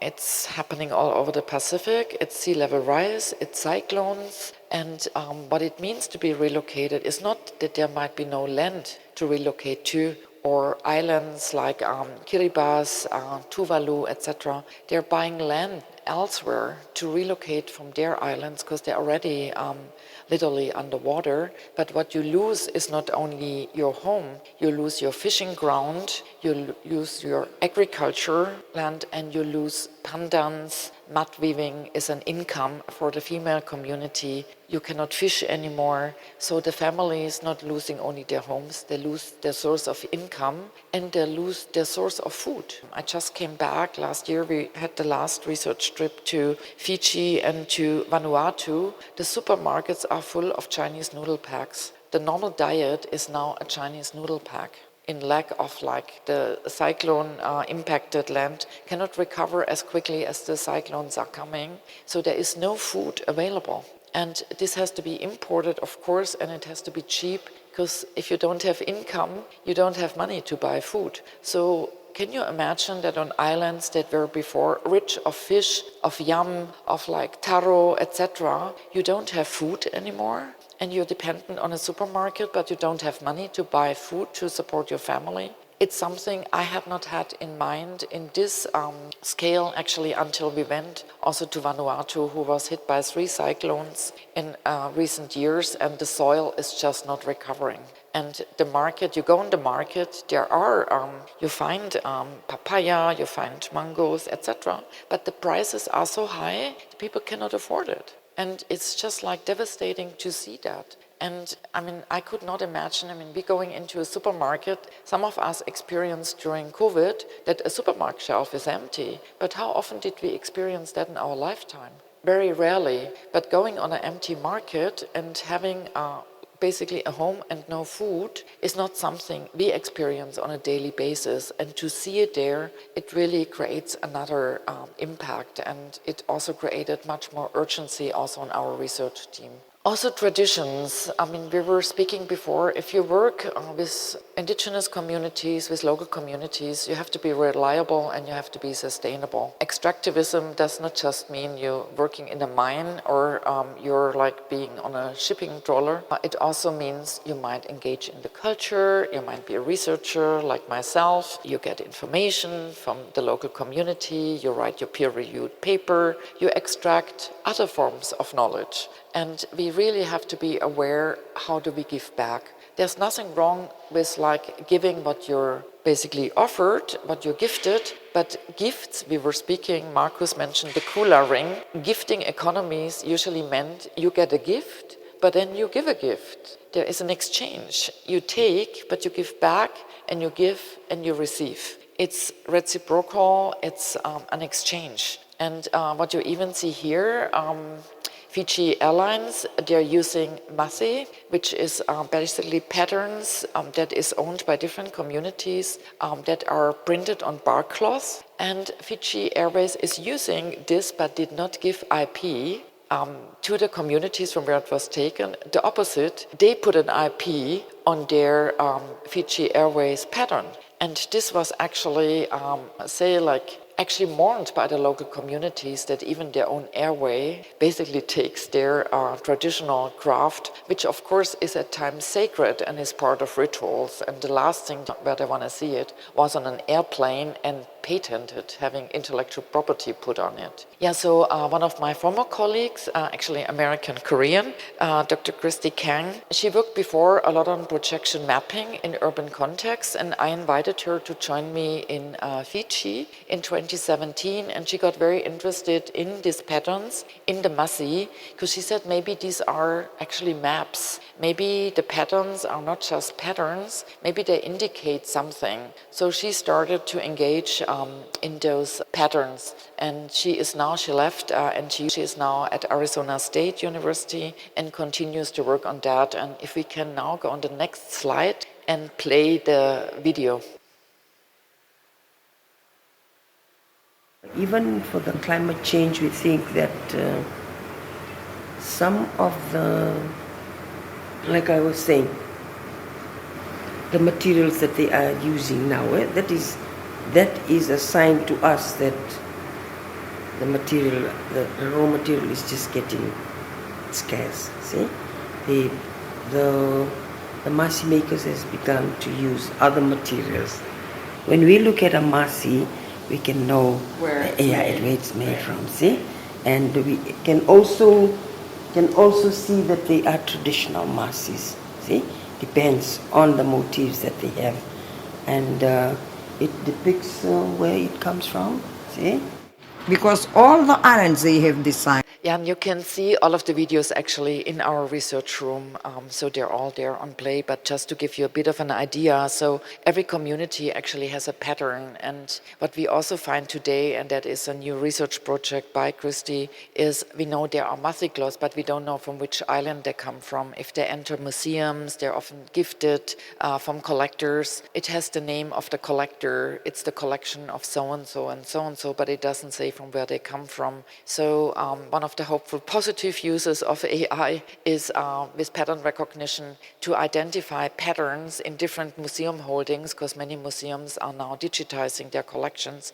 and actually maybe identify from where these cloths come, and also give digitized collections back to those communities and to the country. So repatriation of knowledge is another very big issue, and we think creating these knowledges, reminding these knowledges, and for us also to understanding how much the loss of culture is actually linked to the climate crisis. Again, I hope it brings us further to act also more aware. Yeah, I just mentioned cyclones. You literally see here how this island looked before Cyclone Pam hit and how it looked after. It's shaved. There is no tree left. And this happened now 3 times in a row that a massive cyclone hit Vanuatu. And what my colleagues see in the remote sensing lab, they can actually see where there are still parts of where there are still forests, where the deforestation through the cyclones has happened, and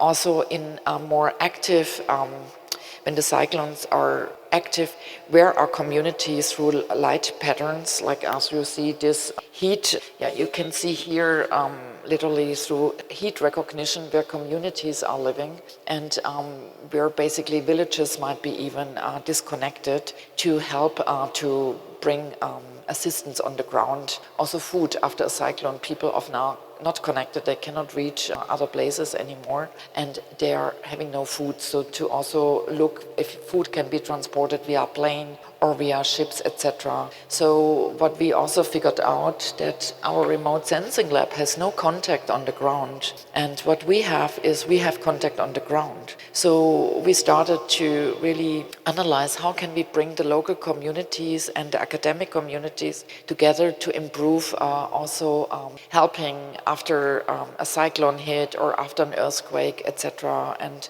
on the next slide we maybe can have a look also on the quick look on the video. Yeah, you see here it's usually remote Cyclone sensing Pam, is done via a Cat 5 tropical satellites. cyclone, struck Vanuatu on March 12, 2015.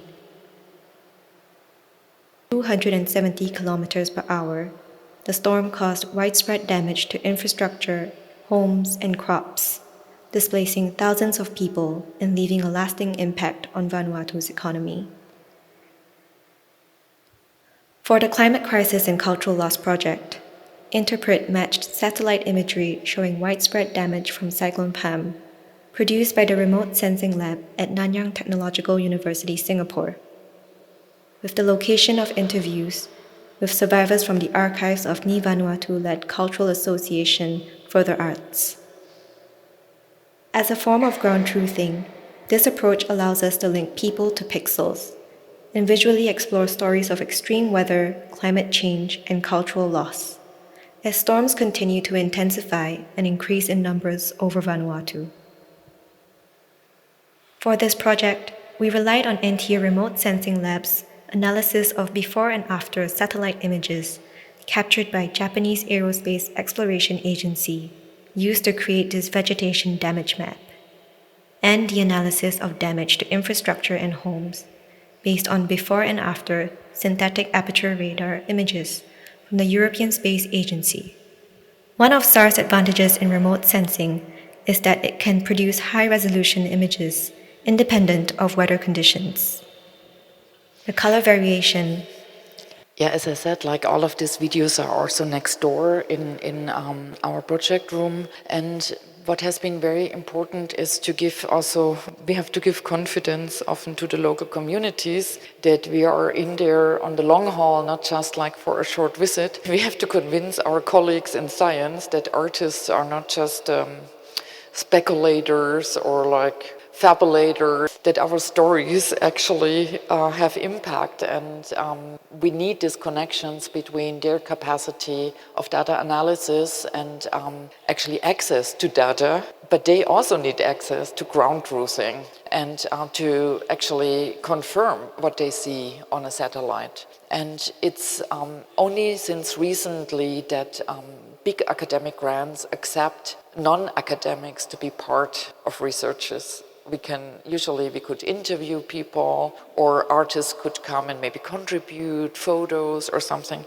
but to be an equal part is a fairly recent development, and we actually need more of this. And I have to say Ocean Space is strongly contributing to this by having Ocean Fellows, Ocean Uni, giving the data, and Ocean Space is now connecting also scientists, researchers, artists, and advocacy groups. And it's very, very important, and I'm also very glad that in the prior cycle it really connected also to the lagoon, because also, of course, Venice is part of a lagoon and it has coastal communities, and it's impacted also since centuries by the sea. So to really find this shared common ground is very important also to find a shared agency. Yeah, it was already mentioned by Marcus, deep sea disturbances, the next big frontier of extractivism, are the seabeds. They are mineral rich, particularly along the Ring of Fire. The Ring of Fire is also where atolls are, where islands are, because of course they emerged out of like large seismic shifts.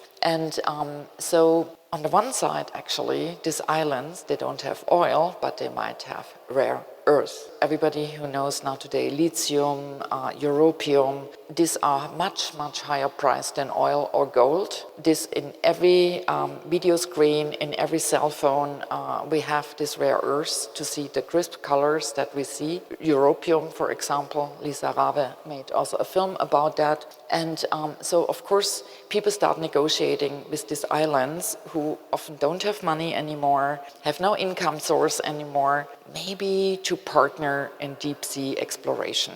And we heard also from Marcus, Nauru was one of the first islands to sign up officially to allow deep sea mining. And of course, it will be devastating for all the sea life, the biodiversity, and on the long haul also for the people living there. Because guess what? Who is benefiting from it? Usually not the islanders. Yeah, so we have one of our other collaborators on the project is a PhD candidate from Harvard who came to Singapore to work on seabed mining. Singapore hosts the annual big conference on deep sea mining. And so he started to really have this kind of like bottle, how to call this, like you send out a message in a bottle and then see what's coming back. So he sent polymetallic nodules which are this kind of like small potato parts that are in the deep sea that are manganese rich and have other rare earths in them, and there are this desire of those deep sea farming.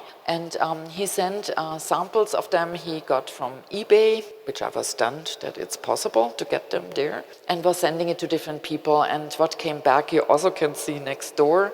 It is other scientists, is artists, it's just people he got to hear about. So he sent it to many people just to see how do people remind their island, what is a memory of their place, and how has it changed. Yeah, so the people sent back very different kind of informations, and it's really interesting. If you start really collaborating with a wider set of people, you gain information much quicker. So it's really also critical. As scientists, we also use, like, we protect our data, we have to put IP on it. It's us from our universities, because they want to exploit also what we find. It's actually money. And to give your data out, to share data, is also something new for universities to be reminded of. Yeah, so you can see more of this. Actually, I don't go now into the detail in the room.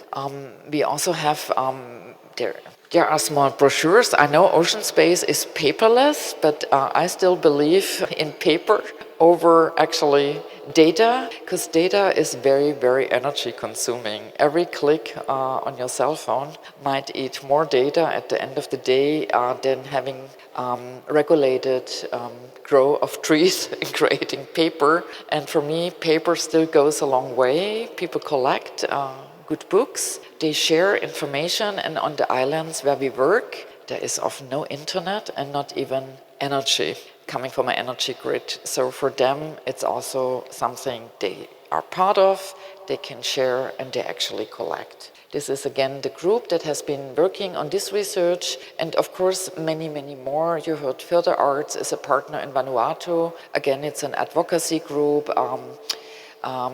Climate Change Rally, 𝙈𝙤𝙪𝙣𝙙, and of course also Ocean Space, who invited us to share the results of our research here in Venice, where so many more visitors come through and actually then would ever come to our university. So we're really also very grateful to Ocean Space of giving access and giving an insight to all of these concerns, and again also to ARCO and to the National Arts Council of Korea for hosting these events and bringing us together. Yeah, thank you.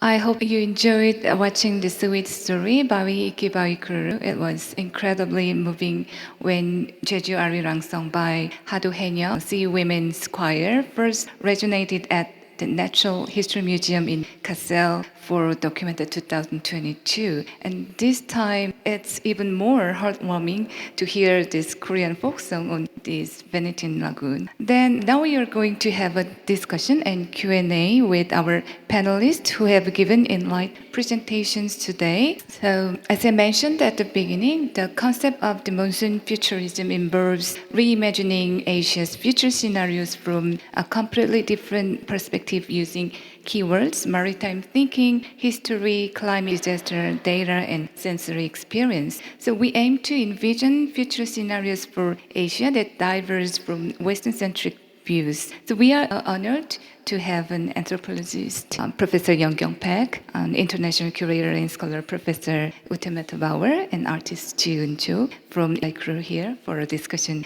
and Q&A session. Let's begin with the conversation about seaweed story. We just watched it. So 𝙀𝙁𝙁𝙁 has spent a long time on small Pacific islands like Micronesia, capturing the historical remnants within the ecosystem of forests and seas and exploring remnants of Pacific wars and colonialism. So how have you connected these issues of war, colonialism, and climate that are embedded in Jeju and Pacific Islands in your work? 안녕하세요. 저는 이끼바위 크루르의 조지은이라고 하고요. 방금 본 영상에 대해서 조금 설명을 드리려고 하는데 저희가 2021년도에 저 영상을 촬영했었는데 또 해녀 합창단에 계시는 분들이에요. 근데 보시면 목소리가 굉장히 낭낭하시고 크시잖아요. 근데 사실은 그분들의 나이는 대부분 70대, 80대입니다. 근데 그분들 목소리가 왜 이렇게 큰가라고 생각하면 사실 그분들이 물속에서 숨을 많이 쉬기 때문에 이 숨의 어떤 깊이나 어떤 넓이 같은 게 굉장히 폭이 넓고 그게 노래에서 굉장히 잘 드러난다고 생각했습니다.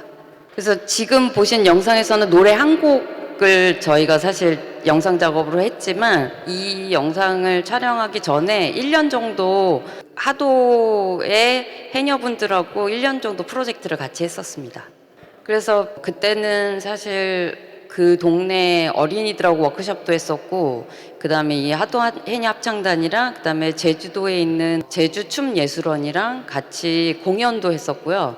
그 다음에 이제 동네에 여러 가지 계속 왔다 갔다 하면서 리서치도 하고 해녀분들이 어떤 식으로 물속에서 생활하시는지에 대한 얘기도 듣고 그랬었습니다. 그리고 지금 이제 여기 오늘 상황이 안 돼서 못 보여드린 작품이 하나 있는데 그것은 열대 이야기라고 저희 팀이 여러 섬들을 다니면서 조사하고 촬영했던 것들로 만든 비디오 작업이 하나 있거든요. 주로 저희가 갔던 섬들은 뭐 여기 바우만 선생님도 여러 섬들을 다닌 걸 그 아까 보면서 되게 이렇게 뭔가 동질감을 느끼기도 했는데요. 2차 세계대전에 흔적이 있는 섬들을 주로 갔었고 그 섬들은 마리아나 제도에 있는 섬들이었는데 인도네시아 포함해서 괌도 있었고 사이판, 뭐 티니언, 팔라우, 앙가르 뭐 이런 아주 작은 섬들을 많이 다녔었습니다. 토론을 하면서 조금 더 설명드리겠습니다. Yeah, thank you. In profound context of the Anthropocene and post-Anthropocene discussions, considering the various cultural and ecological and political dimensions we explored today, I want to pose the connecting questions to all of our panelists. So Professor Young-Kyung Park has emphasized viewing islands of the Pacific and East Asia as essential spaces for innovative thinking and practice to address the Anthropocene crisis. And Professor Temeta Bauer, through years of collective research, has explored how the slow erosion of traditional cultures and community knowledge combined with centuries of human-driven extractivism has significantly contributed to today's accelerating environmental crisis in regions like Papua New Guinea, French Polynesia, and Fiji. So for my first question, I would like to start with a very general but ambiguous and complex question. Given the challenges of climate change in coastal area, how can art, technology, and local knowledge work together to create sustainable strategies that respect communities' needs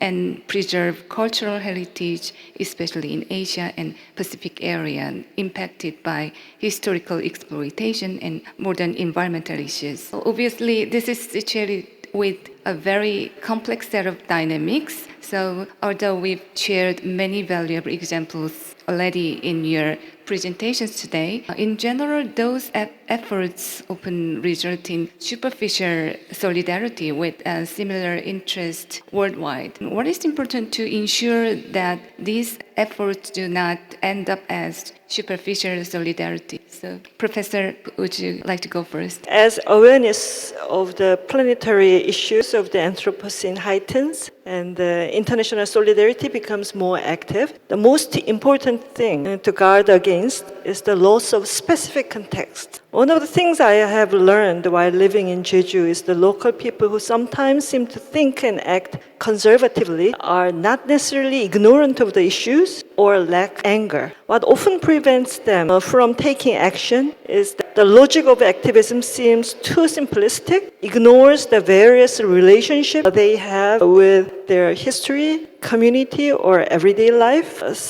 And they think the activists view life through too short a lens. So when I try to share this insight with some activists, I often hear responses like, it's not that we don't know these things, but we can't fight if we take them all into account. So both researchers and artists need to think more concretely and stay closely connected to everyday life, paying particular attention to the historical context and complexity of the region. There is no need for researchers or artists or activists to engage in struggles that ignore complexity and seek oversimplification. Instead, they should help us, actually we should help us see complexity with new clarity and reveal the power of historical time. The greatest enemy of sustainable movements is banalization or obsolescence, I think. So artists and researchers can resist banalization by awakening forgotten aspects or overlooked potentials of life, and sometimes even recognizing signs of crisis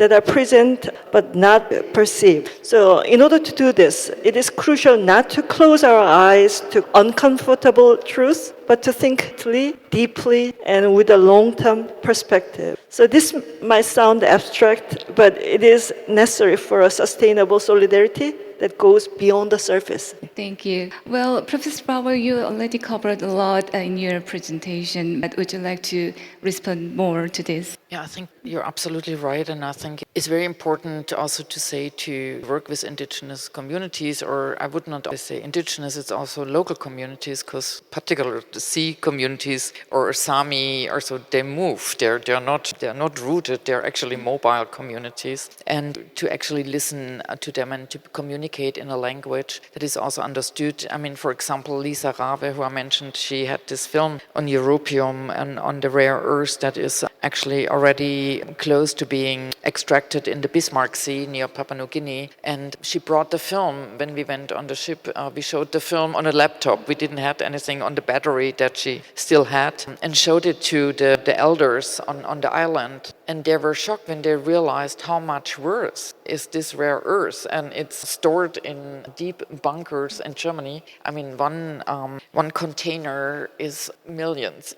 So, and often people go there and they say, we would like to start a mine here, we would like to do that, and we're happy to build a school or to support your church, etc. Or like in the case in Papua New Guinea, they actually said they will build toilets for the school. Seriously, a toilet to pay for what you take out of there? So first of all, it's very important that we are very clear what is exchange, what is the value of what is taken. And the former president of Kiribati, he basically annotated tour, and he said they are working on creating tuna stocks, like to make a tuna bond, because in Kiribati and the surrounding islands, 30% of the world's tuna is breeding there. And this is a very high value if you know what a tuna fish costs today.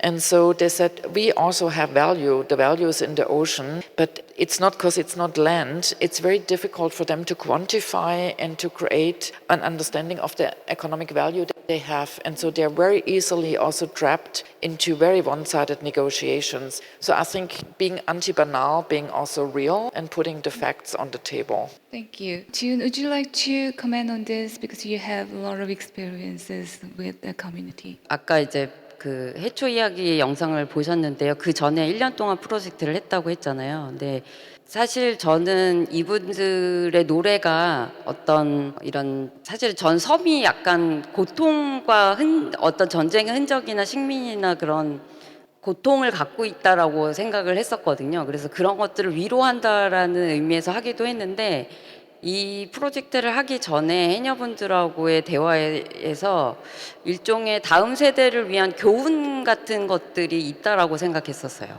왜냐하면 그분들은 항상 그 바닷속에서 생활하시기 때문에 온 몸으로 사실은 날씨와 이 환경을 받아들이고 계시거든요. 예를 들어서 들어온 지 얼마 안 되는 해녀한테 경험이 많은 해녀분들이 항상 하시는 말이 있어요. 오늘 어땠냐라는 질문이거든요. 그 오늘 어땠냐라는 질문은 사실 그냥 인사가 아니고 오늘의 경험이 어땠는지 서로 얘기하고, 그 경험이 어떤 우리한테 위험이 있는지 혹은 어떻게 우리가 이걸 헤쳐나갈 것인지에 대한 의견을 주고받는 자리인 거예요.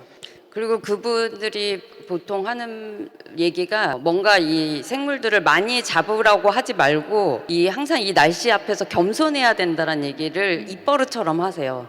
근데 이 도시에 사는 사람들은 그거에 거의 영향을 받지 않기 때문에 날씨가 어떻든 이 환경이 어떻든 그런 감각 자체를 잃어버린 상태잖아요. 근데 그 감각들을 계속 얘기하시는 게 저는 굉장히 중요하다고 생각했어요.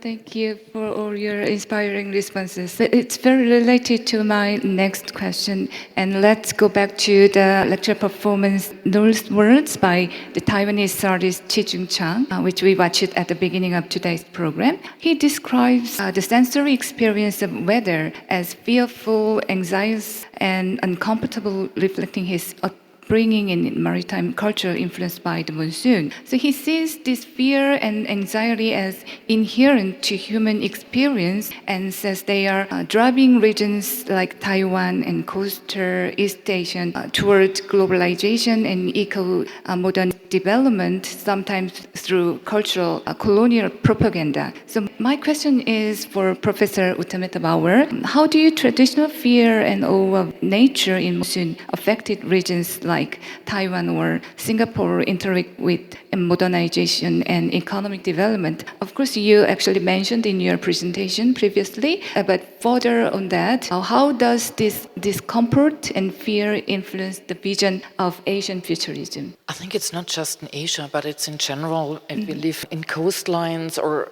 even agricultural lines, is farming, fishing is very hard work. And I think this detachment, our alienation from, without romanticizing it, how do we get food? How do we grow crops? I mean, like if we talk about the divers, you can imagine one person free diving, how much you can catch and how valuable it is what they are able to catch. So we are so used to everything is available with endless supply in a supermarket. But already if you go on a market, here you realize they might tell you basilicum, not in October, it's over. Or they tell you certain fish is not available because it's out of season. And so I think to understand how dependent we are on weather, we should listen more again to the communities. And I really also want to congratulate you for this film because these women are usually not visible because they're diving. And free diving is such a hard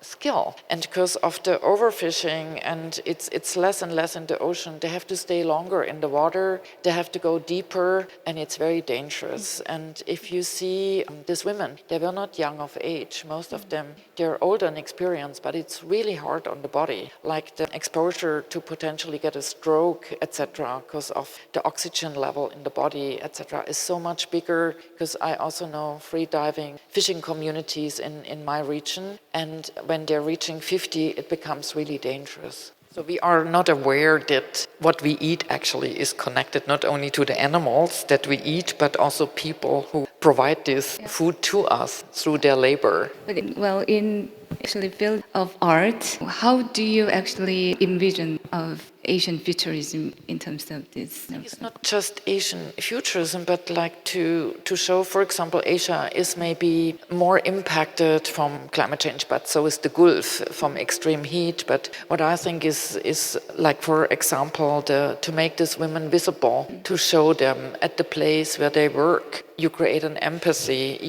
suddenly it becomes relatable to you.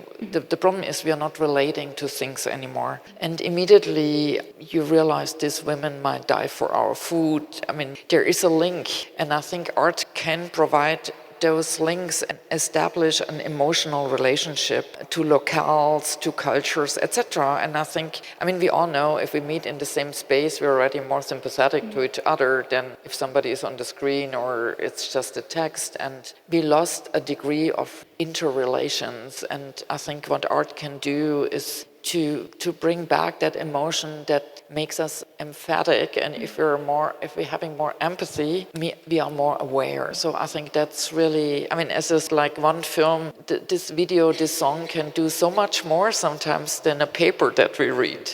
You're a colleague, so you know how much we're dependent on all these academic papers and how little we achieve with them. Yeah, thank you. Very insightful comments. And Professor Pak, you are anthropologist. So as an anthropologist, how do you consider Asian futurism in this context? Well, it's a hard question this time. What was particularly moving about those 𝙀𝙀𝙧𝙮 ritual was that they are not doing something totally different, but they are doing the same thing slightly differently to create additional meaning. So that part was really moving to me. And I think it shows the new relationship with the inheritance or heritage. So we don't start from the scratch. So we are embedded in our sometimes very patriarchal tradition, especially in Asian context, but we can do something slightly different to create a new meaning. So I think that is an important part.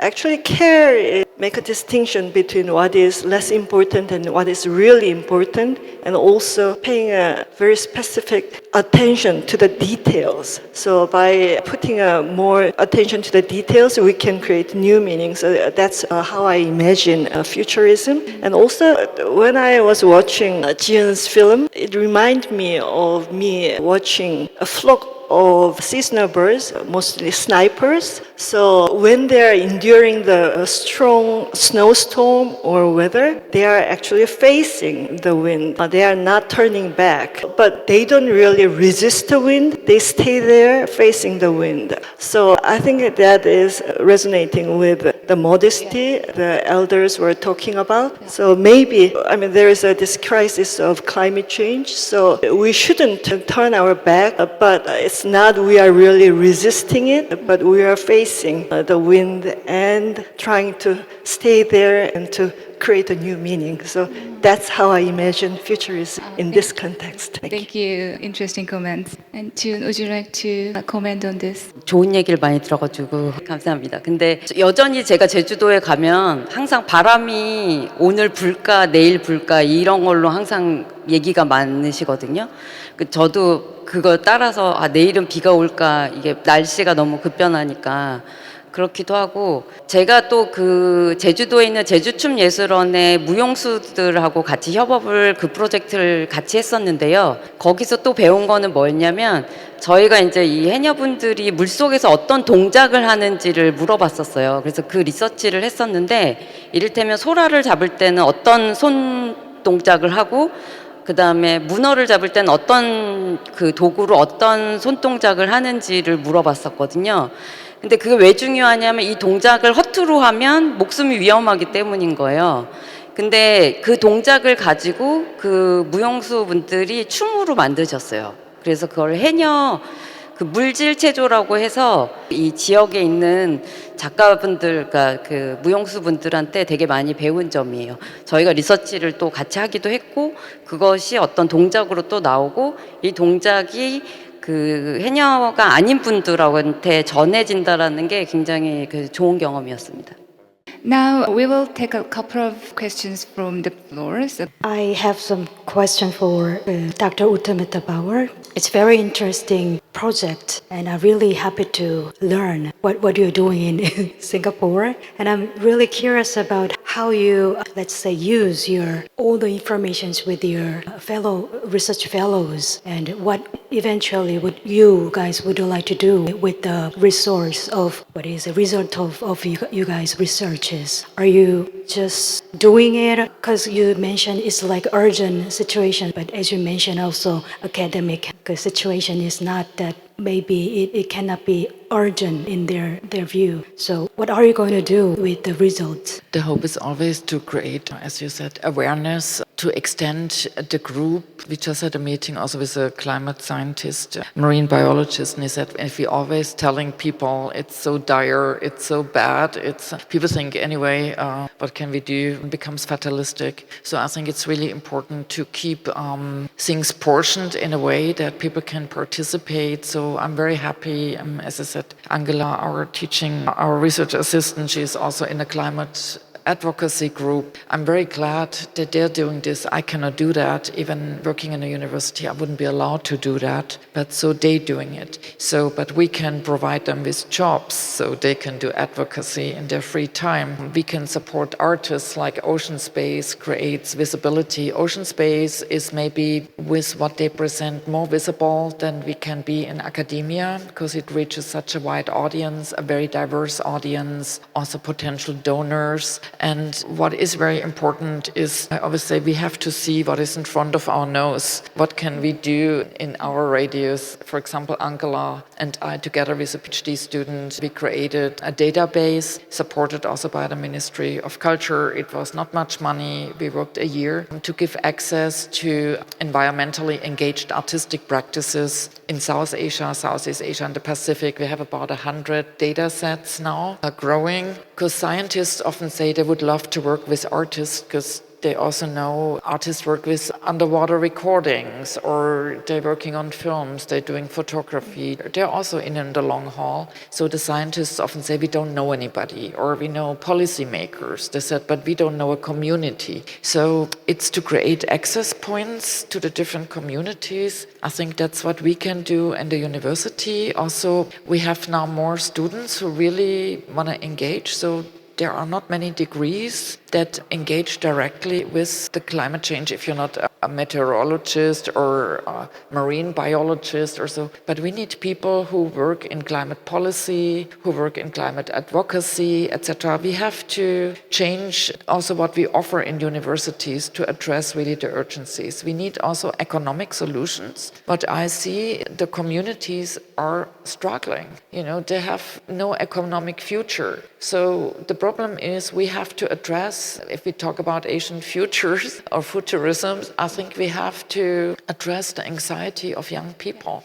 There is what is in there for them, so we have to give them agency. And that also means we have to provide an education that is addressing those issues. And I think this is what we maybe can do as senior academics to really work on these new education opportunities, but also maybe helping to connect the dots. I mean, what you do with this community, you make this community visible, you give them a face, and this creates empathy here. So we have to help to create these opportunities. And it is a lot of people are not convinced. They always think it's a waste of taxpayers' money, art is something elitist. And I think we really have to say that art is a powerful voice, but we also need the scientists, we need the anthropologists, we need the sociologists. I mean, we need everybody's skill to address this massive crisis. And we're not only facing a climate crisis, we are facing wars at this moment on many places. And these wars are not completely independent from